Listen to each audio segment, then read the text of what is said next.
Welcome everyone to the inaugural episode of Cohort 1986. I'm your co-host Rodney. I'm Candace. And we are Cohort 1986. Candace, just kind of give a background of what we are. Yeah, so Cohort 1986 was founded as a way to bring different people on to talk about their careers, to talk about their career paths, and really to motivate the people in our community. We felt like this would be a great way to introduce different fields, different ways of doing things, different career paths. As we all know, no career path is straight. Whoever tells you that is a lie. I'll be the first one to tell you that. So we thought this would be a great way to just kind of bring our community together. And Bonnie, do you want to talk a little bit about why we called it Cohort 1986? We were born in 1986, so we'll be 35 this year. Woo-hoo. And it's mainly about community building and trust. And so we just want to expand our influence on the community and leave our everlasting mark. But without further ado, I'm going to introduce our first guest. Yes, number one. Mr. Andrew Pittman, aka Pittman, aka Bruins Papa. Daddy. How you doing today, sir? Hey, I'm doing well, guys. Doing well. And before we go any further, I do want to just thank you guys. I think it's an absolute honor to be your first guest. Big treat for me. Know you two. I call you my powerhouse too. So I'm looking forward to big things, and we're going to be able to keep this. So when I'm out here acting crazy on Twitter and somebody said they helped me do something, I'm going to say, this you. This you. Look, guys, I met Mr. Pittman about almost 2 years ago now. Yeah. And he's been an encouraging force in our lives, a good big brother, and an unintentional mentor when I wasn't looking for one, when I was too stubborn to look for one. Right. And like I said, we do appreciate him coming on today. And we really do. I want to say one thing. We've been talking about doing this, and I've been like, I'm in the closet. I'm like, left, right, may do it, may not do it. And he was one of the first people to really believe in what we were doing. He was like, hey, y'all, I'm proud of y'all, get some lunch on me, just to kind of encourage us. So I really, really, really do appreciate that. Yeah. And so we're going to get started from here. So Candace, what's the first question that you want to ask Mr. Pittman? Well, I really want to start with your background, right? So tell us a little bit about where you're from, rep your city. Okay. Well, I always tell people that story of I was born in Bamberg, South Carolina. With an E, y'all. Right. Home of what? We've got some major athletes have come out of there. Preston Wilson, Daquan Bowers, Ricky Sapp. Ricky Sapp came out of there as well. The Wilsons were, just stars at University of South Carolina. My uncles actually played baseball with them. One of my cousins is Justin Bamberg, the lawyer that won the case. I think it's Walter Scott. Wow. And, that's my first cousin, Justin. So a lot have come out of Bamberg, and a good, and I want to make sure I don't overlook a good friend, Sammy Hicks, who's a banker. You guys may not know, but another one of those pillars in the community that has just done his thing, so to speak, is from Bamberg. But we left there very early. I moved to Columbia, and that's where I spent my formative years. Okay. Wow. My mother was an educator. My dad was prior service a Marine and was a civilian employee with the Corps of Engineers at Fort Jackson. Oh, wow. And so my mother, and like I said, mom was a principal. So I tell people that's what got me started, I think, at the core of project management. Yeah. And basically it was, so I know my dad and my mom's means for correction, and I didn't do it, or I couldn't do it, or I didn't have it, wasn't an answer. Because I didn't I'm trying to be nice about this, but I didn't want to get my behind whooped. I understand that. So you did what you had to do. You were creative within the means given to be able to have that trash out. Yeah. Have your room clean before daddy got home, mama got home, or whatever. And so that's what gave me the core of project management. And then ultimately my love for IT. My mom was sending me, because she was still studying at the University of South Carolina during the summers, I would go to computer camp. Oh, wow. So I learned how to code at 7 and 8 years old when it was unheard of at that time. I'm about to say, like, around that time, that was totally absolutely. And it was an absolute blessing to have laptops, or not laptops at that time, desktops in the house. Mm-hmm. And so I wasn't afraid of IT, which is one of the things that hamstrings us in the community. We're afraid of it. You know, it's a computer. You know, you not only have the incorrect stories about, you know, being able to infiltrate your life. I mean, that's LifeLock or something like that. You know, get yourself some security so you won't have to worry about that. But then just people are, again, afraid of technology. But also it gets on my nerves, because from the same perspective, some of you guys got the best Instagram accounts in the world. Ooh, you said a lot there. Let's talk about memes too. Memes, videos, photoshopping, everything. Exactly. So if you can use that ability to do these type things, you should be able to turn that into an opportunity to make money. I agree. You know, advance your career. Do something tangible with that, because, you know, when I see someone that has 5,000, 10,000 followers, and you know they're not really maximizing on it, you understand what they're really doing. They're just wasting time. Yeah, they're wasting time, and they're being, I guess, they're being satisfied by that like adrenaline, you know. So, and again, back to that career path. As I've gone along, I wanted to educate and show people just how, you know, powerful learning technology and using it as a business tool, in my case, can be so beneficial. I'm a college dropout, and you know, there's nothing, and everyone wants to drop a gem on someone's show, right? Yeah. So you guys are going to get two. Okay. All right. A lot of people know that my path was different, but they didn't know why. Right. You know, having a mother that had that background, and a dad that had that background, and a person with such a strong personality, that didn't always mix. And so I got to a place where, even as I was having summer jobs and doing things, I thought I could do it without having to go and sit in a classroom anymore, you know, because that was always our area of contention. Guys, I'll be honest with you. I would not do my work just to pass the test, because I knew I'd blow the test out of water. And I was in all AP classes. So was it an aspect of you weren't being challenged? I was bored.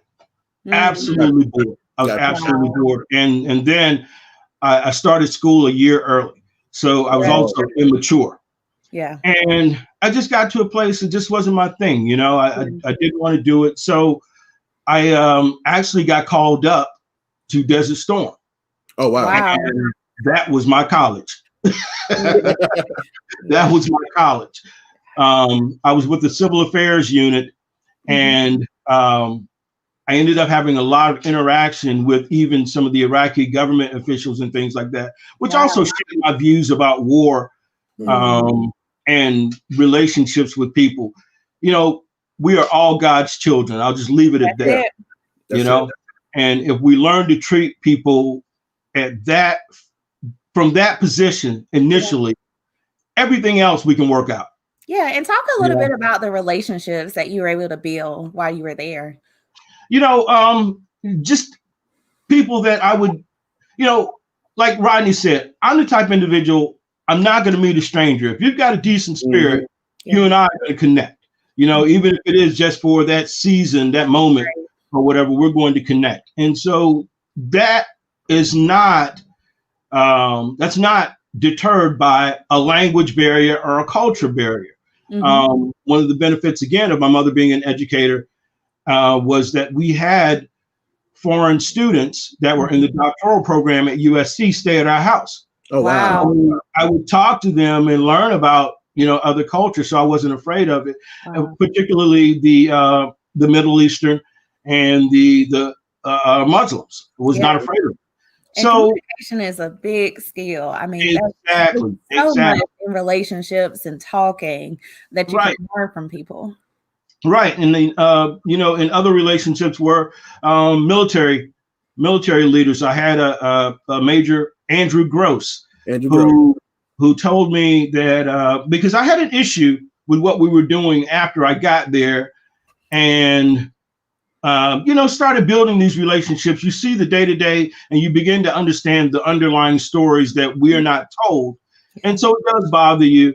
And he told me you have to continue throughout life asking yourself those needling questions, so you can be sure that you're standing on the right side of the issues. That's it. Even when it's uncomfortable, you have to do that. And Candace, that's something that I've always placed as a stick in the ground.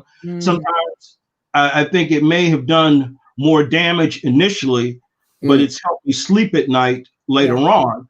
I won't break my integrity with what I'm supposed to do and what's right.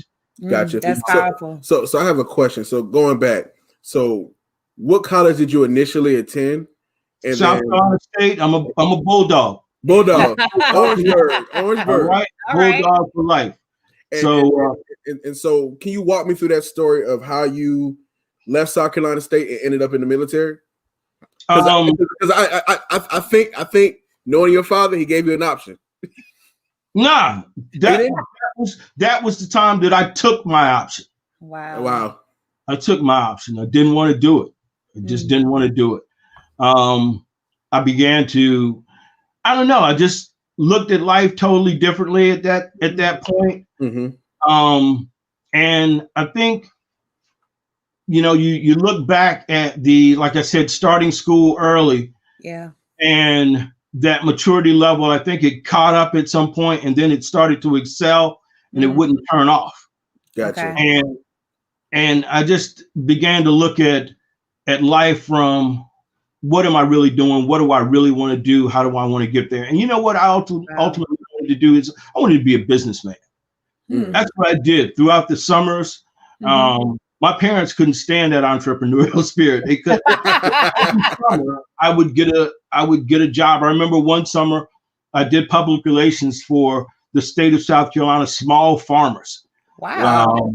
They did a campaign getting them information, and that's awesome. That's pretty cool. And I designed the brochures. I was 18 years old at that time. Wow. And I would just do things like that. And Deborah Durr, who she's an official with the state of North Carolina now, but she was very instrumental at ETV growing there. She was one of my mentors at that point when I was younger, and helped me to believe in myself and to know that I did have the ability and I could do this. I just needed to be persistent and determined. Wow. And so in addition to Deborah, did you have any other mentors that were kind of pushing you, whether it be in the entrepreneur space or in the technology space, or just kind of encouraging that you can? I tell you, there's so many. I tell you what, guys, can I cut this fan off? Of course. Sure. I accidentally cut the fan on trying to get Bruin out of here. Y'all, Bruin is his baby. His baby boy, his big baby boy.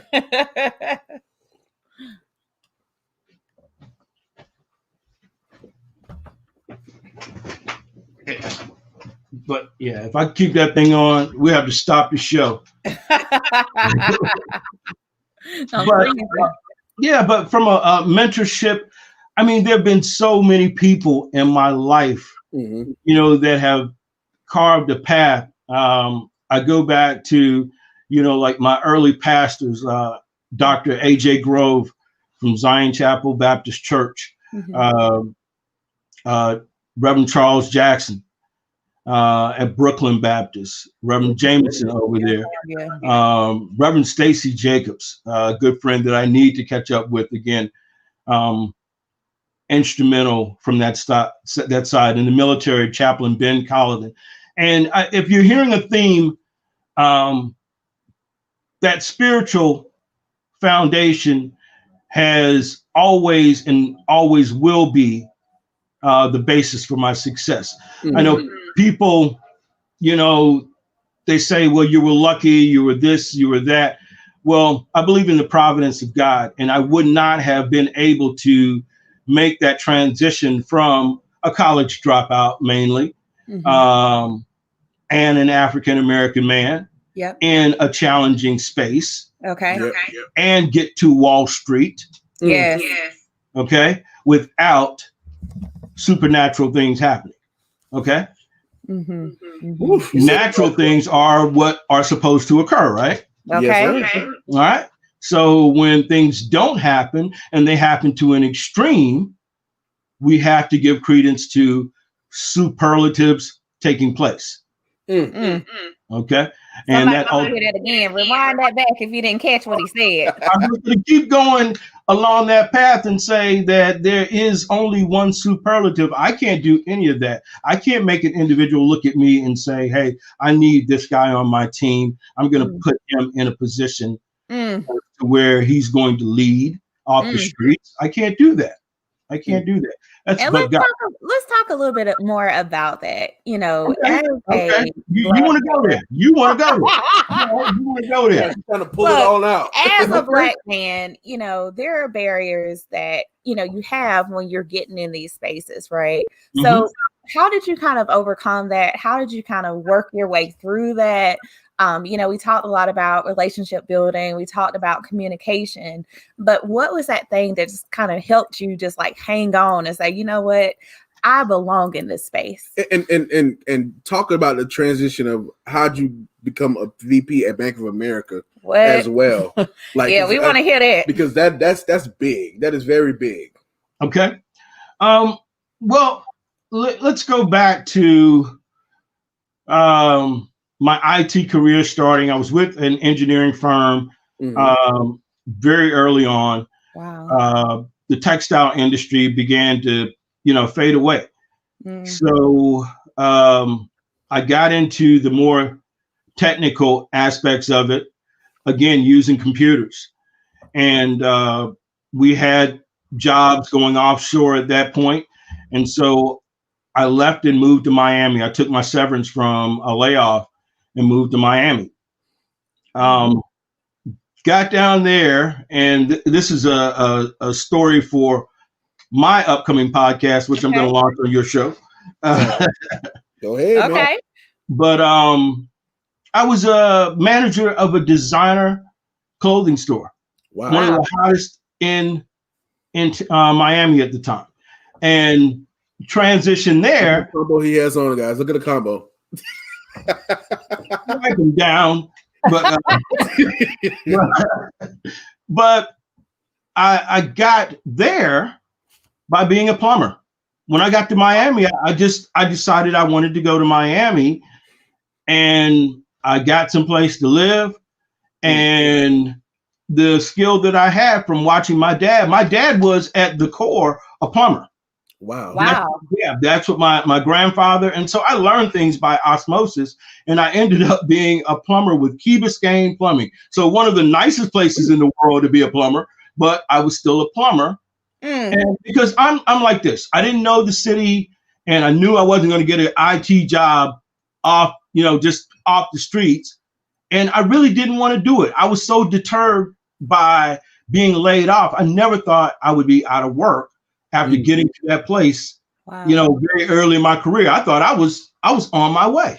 Teflon dome. Let's talk about it. Yeah. So anyway, I had fun in Miami for a bit. Left there, got to St. Louis, and went to work at Williams. I don't know if you guys remember Williams Communication. No, but we don't. Williams was the second company really to crash after Enron. Oh, wow. But Williams was also the company that laid the internet foundation with Nortel around the United States. So now we have the internet, the internet network, the backbone, the infrastructure. And so I went to work for them December 1998. I was working with a girl at Manpower. She said, look, I know you want to get over here desperately, but the only job they have is a receptionist role. Mm-hmm. I said, I'll take it. Hey. And she was like, it's only $10.50 an hour. I said, I'll take it. Mm-hmm. 24 days later, I was called upstairs, and one of the HR managers said, you're not a receptionist. How would you like to be a junior project manager? Wow. And from there, I was a junior project manager. I was a project manager within 6 months. Within a year, I was a senior project manager. Wow. The company folded, of course, due to the internet bust and some things that they were doing. But I became a project manager. Wow. From there, I went to Washington Department of Defense. Mm. I did a contract with the Air Force Surgeon General's office in Hawaii. Wow, work your way up. Work your way up. Not a bad contract. We were building out VPNs for remote medical operations in Diego Garcia in support of Iraqi freedom. Wow. So again, how do I get this sweet deal where I'm really learning the business, not only from a technology standpoint, but also how to do business. I'm learning government business, and I'm learning how to deal with vendors as well. So I'm taking this and I'm like, okay, so that contract ended. And now here's the funny part. I answered the calling to the ministry. Woo. Mm. Okay. So for the next question, okay. How long did you fight it? Since about 16, 17. I know it. So I answered. Well, I did my tour of duty too. Mm-hmm. Okay. And God said, I just wanted you to see. Mm-hmm. So my last $75, my last interview with Bank of America, I get a job walking off the street just 3 months ago, a full-time minister making $86,000. Woo! I want to stop you right there. I want everyone to hear where he started at. So we called that he had to work as a plumber. We called that he was also a receptionist. And that it wasn't below him. And it was something that he felt like he could work his way towards and work his way in. It's not all about where you start at. It's where you finish. It's where you finish. And having and coming in and having that purpose and trying to do your best despite where you're at. That's it. Okay. Now, here's the gem. Remember, we said 9/11 was involved. Remember, that company folded. Yeah. I knew that this whole networking thing was the place to go. So I went to Icon Education Solutions, moved back home to Columbia for a year to get the MCSC, okay, the Microsoft Certified Systems Engineer license. I knew that was going to be the hot thing. Was going to, I was going to try to find something during the day or whatever, but I was also very conservative in my views, crazy as I look back on it. And I didn't want to take unemployment. So my dad, working at the fort, he was like, you don't want to do this, but there are jobs in the cafeterias. You can do that. It was $7.75 an hour, y'all. I did it. Now, again, what did I say at the very basis of this? Drew has a strong personality. I'm working around these men who, on a day-to-day basis, I was going to school at night. I was doing this early in the morning. Yeah. And you know how it is. They know that any other time in life, we're not going to be dealing with this guy. This guy is. And so they let me know. And for some reason, I just was not having it on the morning of September 11th, 2001. I went in that morning And I think school was getting tough. I was just aggravated. So I let them know on that morning of September 11th that I shouldn't have been there. They'll never see me again. And if I had not had a jersey on, I would have stripped down to everything to get out of that place. I went home. I had another Rottweiler at the time. His name was Baloo. He knew I was upset. He was sitting between my legs, and I was fuming. And my mom came in and she said, "What's going on?" We were talking, and I saw the planes fly into the building. Wow. That happened September 11th, but that was the day I quit.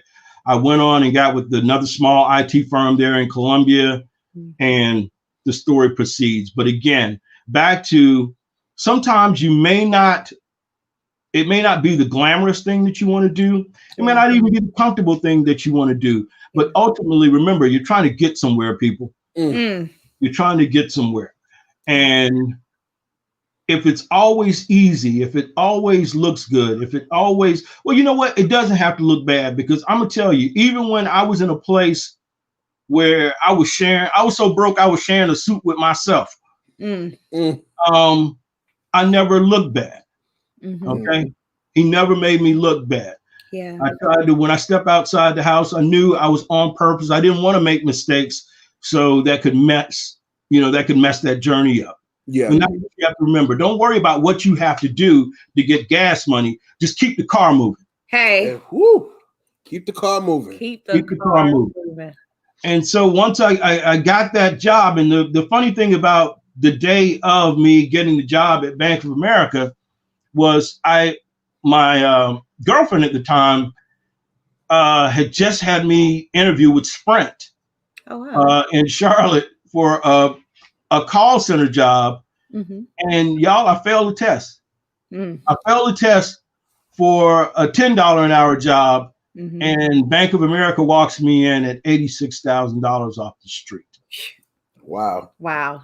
And ordained. Hey, it is what it is. That's the order.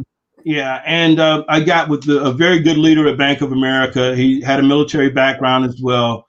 He knew that I could do the job. And I had a very good friend who helped me. And this is something I really want to make sure we stress. Those of us who know what resumes should look like, help your friends out. Please. Because I tell people, and please, no one take this as a slight. One of the things that I've gathered or I've gained as a nickname is Mr. Dribble with both hands. So, I tell people, I get people that send me MacGyver resumes. They want me to take a paper clip, a piece of bubble gum, and a jack and make a CEO roll out of it. I can't do it. So, help your friends out. But someone helped me with my resume, because she said, you know what the job is. You just don't know how to translate your skills to show them. And so I did that. He helped me out. I got on transition. I did the LaSalle transition with Bank of America. Yeah. And then I did I got to Wall Street with the Merrill transition. And that was where I said I could do this on my own. And I left. So talk about like your last couple of days of Bank of America and what led you to leaving. Dr. Cornel West. I went up there. I was attending Abyssinian at the time, and getting those fire sermons from Reverend Butts every Sunday, crying, going home to, realizing just how terribly I'm doing with my life. I'm like, I'm making money. I'm doing what I want to do up here. As far as life, I'm seeing some things that I never thought I'd see. I'm living in corporate housing, but I'm unfulfilled, and I know that I'm going to have to fight this game of not being rewarded for what you really are doing. Now I want to talk some more about this, about getting that feeling of fulfillment. And what was that like for you, in that moment, feeling like there was more for you to do, and just kind of making that leap forward. So was it something that you talked about with others? Was it something that you prayed about? What was your process in just kind of dealing in that moment? Kind of thinking about your career beforehand, and kind of the different paths that you took to get where you were, and making that decision to say, you know what, I don't need to be here. Right. Candace, and you just said it, you did it for me. It was a culmination of those things. And again, going back to that whole spiritual foundation, it was Dr. West speaking one Wednesday at Abyssinian. I thought about everything that I'd been through, everything that I'd seen in New York. And I'm of this belief, God doesn't allow you to see it if you can't have it. You said a mouthful. Ooh, turn that fan back on. Turn the fan on. So he hadn't allowed me to see the world. He hadn't allowed me to go places, to shake hands with people that, I'm not supposed to be around, or I'm not supposed to have even an impact on. Wow. And from that, I've always used my roles at these organizations to make sure that I did what I could to help our community, which is what ultimately led to myself and one of my mentors that I'd like to always mention, Eric Montgomery, who helped me bring Barack Obama to Charlotte in 2007. We were the first group. Wow. To do it.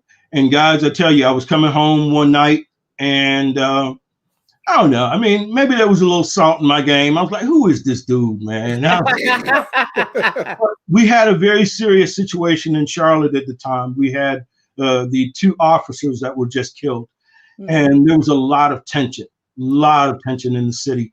You talking about it was the guy where they try to use the rap music thing against him, and I forgot the name of the guy. I know what you're talking about. Yeah, that case, but it was bad. It was really bad. Yeah. And so I said, you know what? Let's see if we can get him to come here.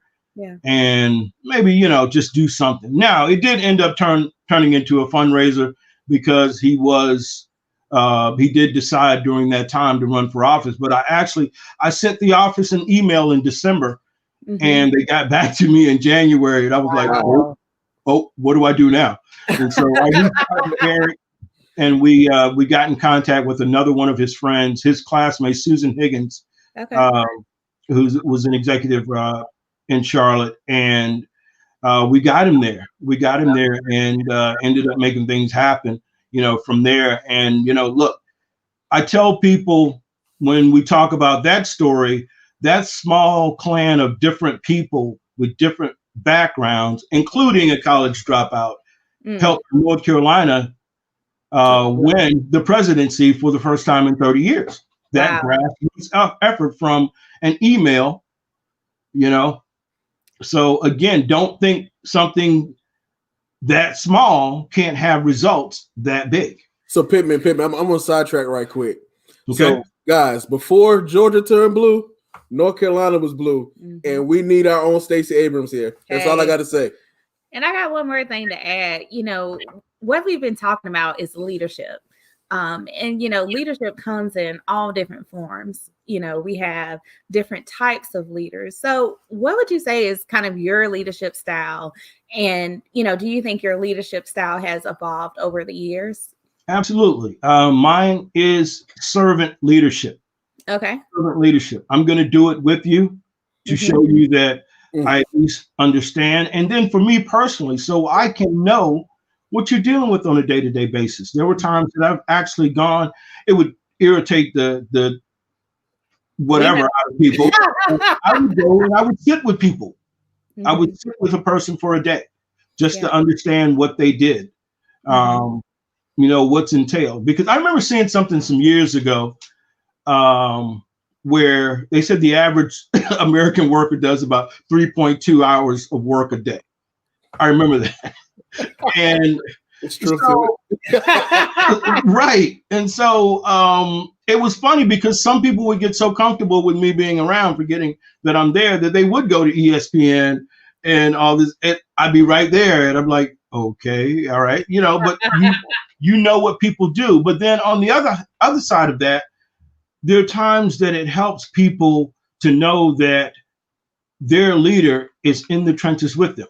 When we would have development efforts that were going live or software being deployed, I didn't a bit more know what those guys were doing from a coding perspective than the man on the moon. But I was in the room with them.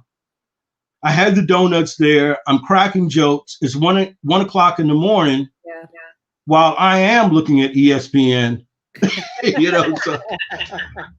But no, I believe servant leadership, leading from in front. You're going to do it first. And then them seeing the way you handle it. If you're setting that positive example, then they'll follow that. Okay, so speaking of leadership, right now we're going through a global pandemic. Mm-hmm. How has the coronavirus affected the Bamber-Allendale group, and how are you adjusting and leading through this pandemic?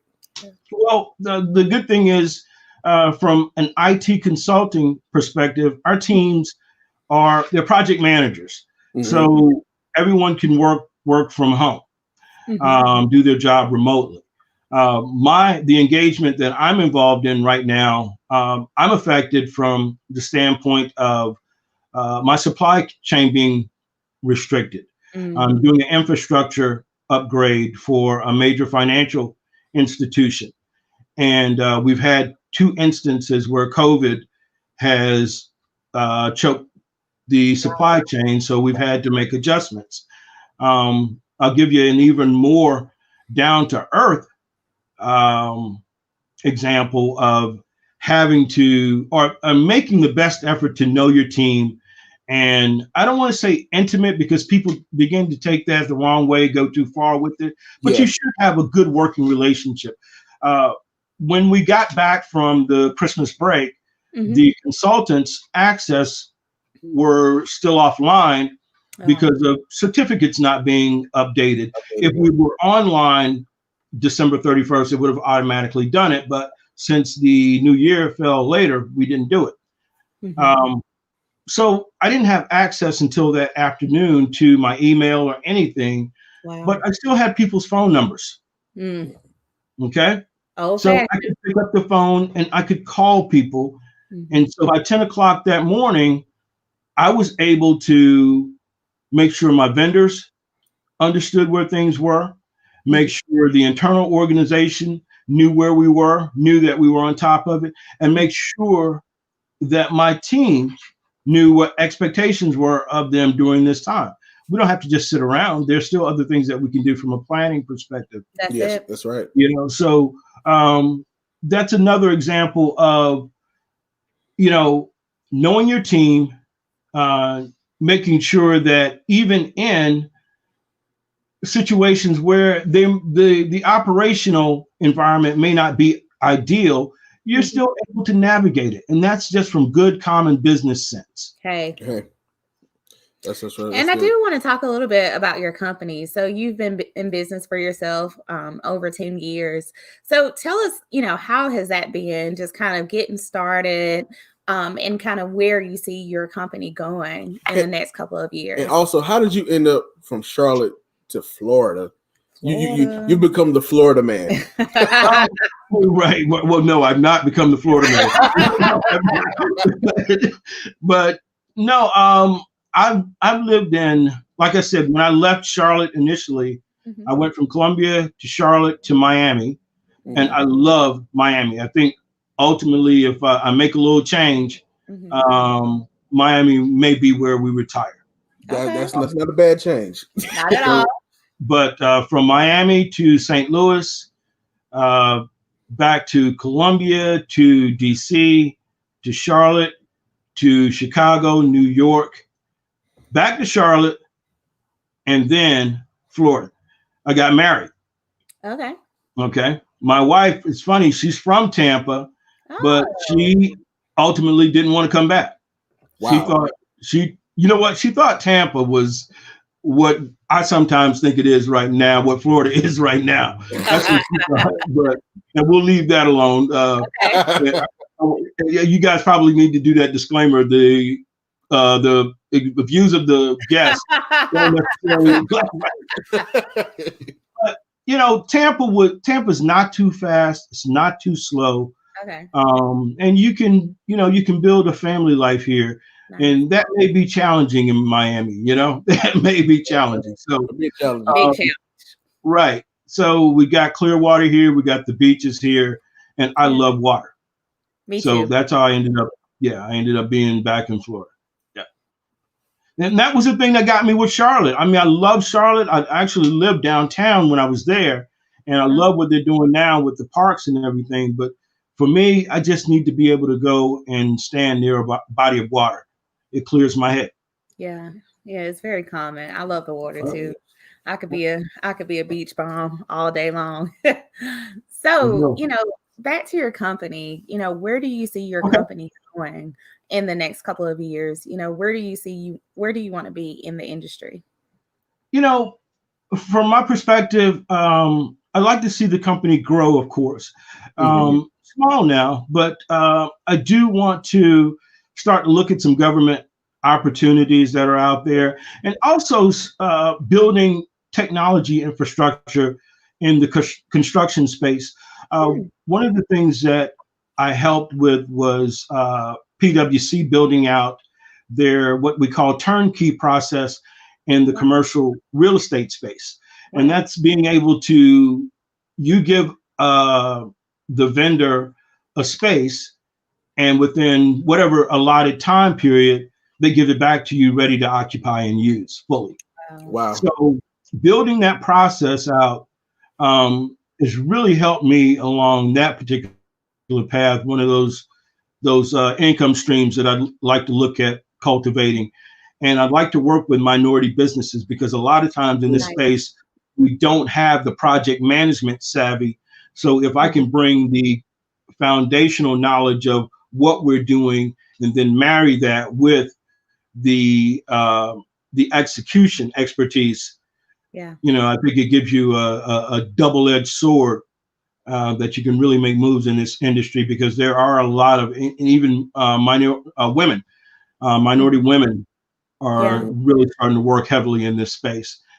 So now I have to ask you know, what are some of your top skills that you think people need to acquire in order to be in this space, or to prepare theirself for this space? Well, like I said, good common business sense, or just good common sense, knowing what to say, when to say it, and where to say it. You know, right. You know, relationship building, being able to get along with people with diverse backgrounds, continuing to learn. Technology is changing. I remember there was a time things were replicating every 2 years. Then it got down to 16 months. And I think their technology updates almost every 72 hours, major. Wow. So, you know, finding an area that is your place of expertise, and as we've talked about before, minding your business. Ooh, all 2021. All 2021. Staying in that lane, cultivating that craft, and learning what it takes to be better at that craft.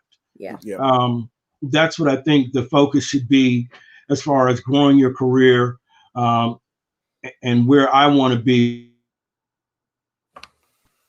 Just continuing to, like I said, mind our business, that consulting business, finding different places that we can use it, and helping people be successful. Okay. And I have another quick question. Would you ever consider doing like some type of internships for the young youth in Florida? I would. You know, I actually thought about doing it last year, but of course, the virus had some other thoughts on that. But definitely want to, because one of the things that I'm very interested in is encouraging Black men to get in positions of leadership. Wow. You know, this is an area that I think not that they are not exposed to, but they just don't get their hands on. Hands on, yeah. You know, and I think I'm looking at a couple internships of bringing some junior project managers in and helping them grow and understand the space, you know. I love it. I love it. So, you know, we've kind of talked about the advice, and I think you got a couple of gems to drop for us. So, you know, what advice would you give to, you know, the people that are out here listening today? Just, you know, in your field, becoming an entrepreneur, excelling in your career, you know, exceeding boundaries. So, what advice would you kind of give to anyone who's listening? If you know that you prepared yourself, you are ready for this opportunity, and you have the ability to do this particular task that's in front of you, don't let anyone or anything, even yourself, deter you from doing it. Period.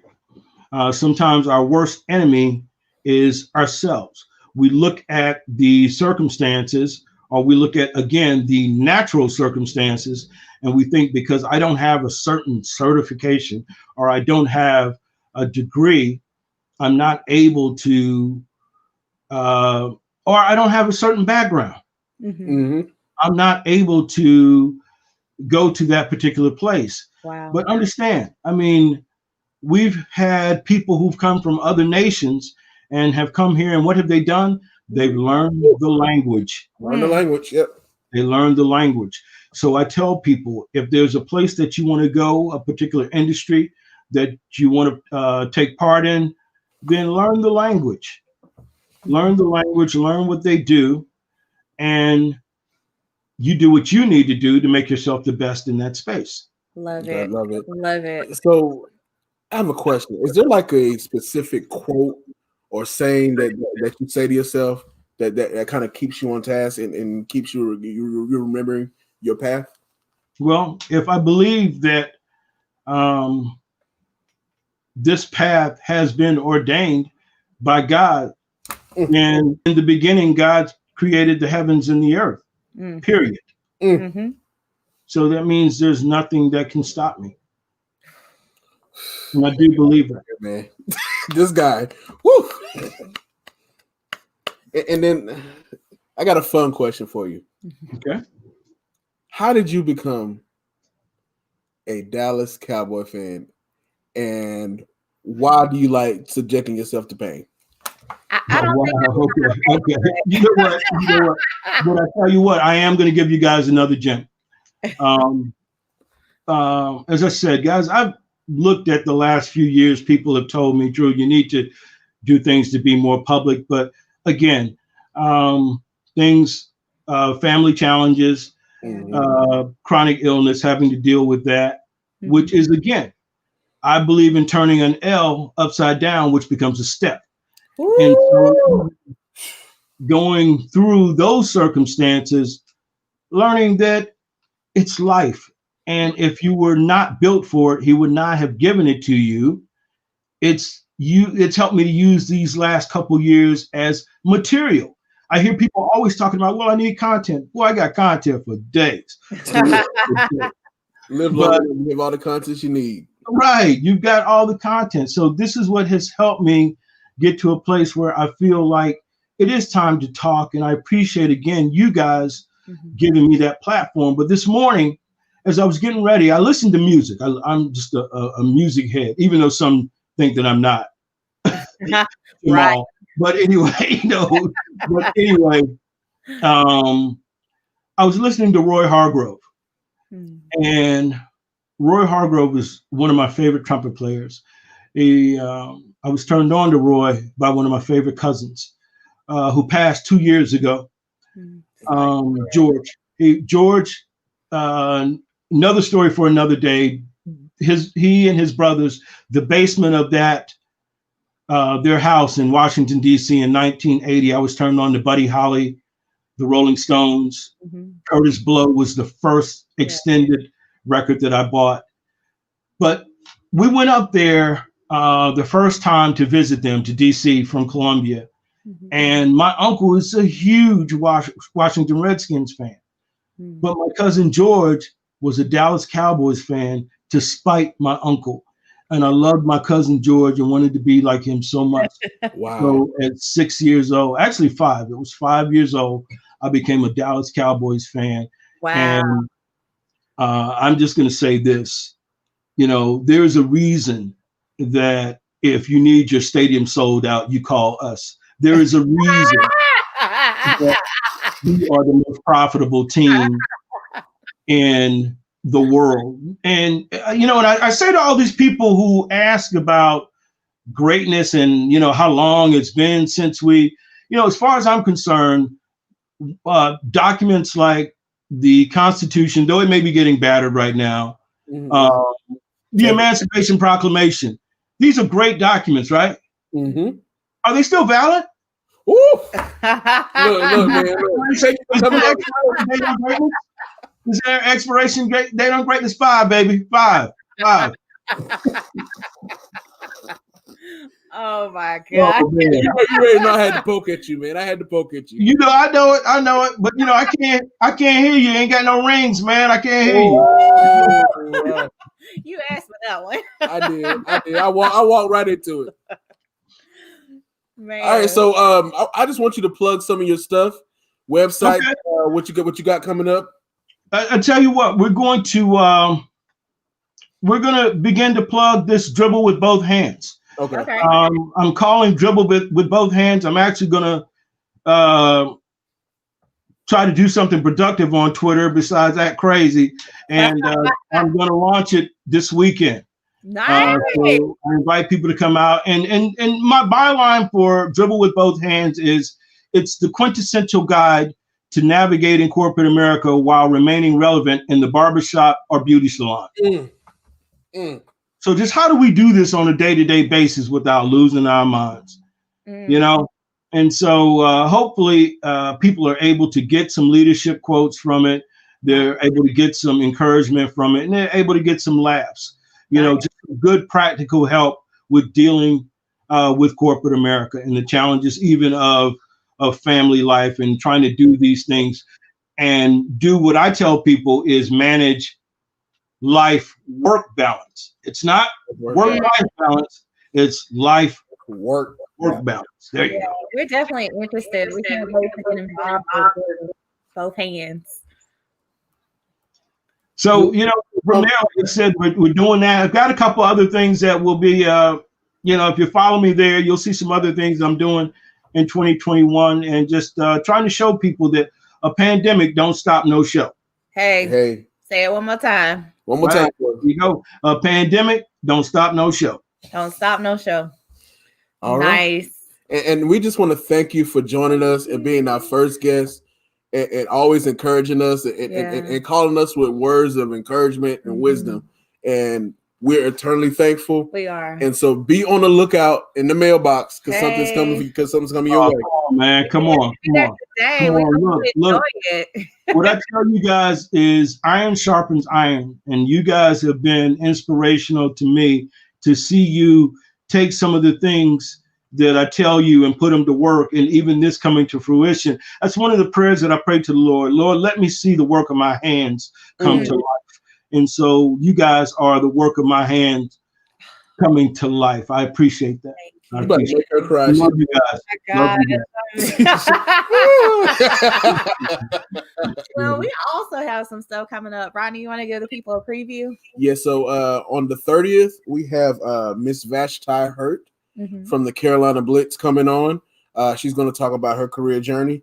And tentatively, we have a therapist coming on mental health therapist coming on February 13th. So be on the lookout. We should have some materials coming out shortly. Yeah. And I mean, if any of you guys listening out there want to come on and talk about your career, talk about your career path, entrepreneurship, specialties that you have in your field, definitely hit us up. Let us know. And Rodney, where can they find us? They can find us on all social media platforms at Cohort 1986 COHORT 1986. And also you can shoot us an email at brandedbyparson@gmail.com. And Mr. Pittman, we're going to let you have the last words. Hey, I'm just going to say again, I'm honored and thankful, and look forward to people being surprised that we knew each other, and this is where it all started. Hey. So again, everyone, if you've got a dream, you've got a desire or a goal, prepare yourself, do what you're supposed to do to get there, and no devil in hell can stop you from getting it. Yes. Amen. Yes. Amen. Thank you for watching, and we hope you have a wonderful week.